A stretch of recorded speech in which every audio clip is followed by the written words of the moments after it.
Student protests have become an accepted institution in Paris, dating back to the infancy of higher education. The Sorbonne was established in the mid-12th century and received its church charter in 1200.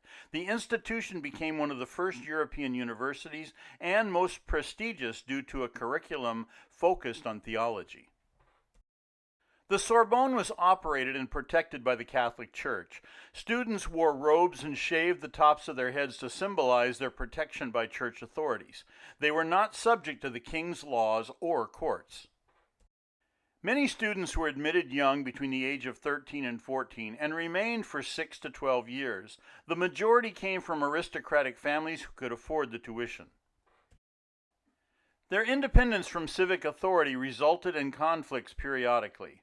The most famous clash came during March 1229 during Shrove Tuesday, a carnival similar in nature to contemporary Mardi Gras.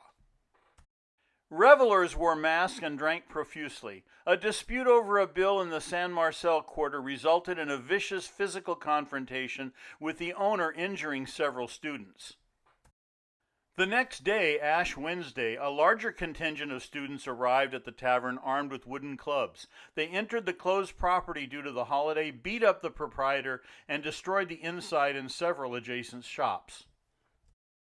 Normally, the students had clerical protection from arrest. The king's regent disregarded the exception and demanded retribution. The university allowed the city guards to punish the suspected student rioters. The guardsmen vented their revenge and violently killed several of the students, some who reportedly had no involvement with the prior riot. Response by the faculty and students was united to mobilize an immediate strike. Classes ceased and many of the students transferred to universities in Reims, Toulouse, and Oxford. The neighboring left bank suffered an immediate economic setback. The conflict dragged on, necessitating drastic measures for resolution.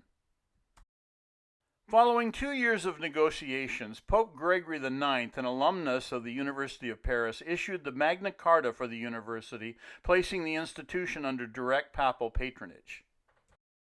The move resulted in various reforms, actually lessening the local church authority and modifying the relationship with secular institutions.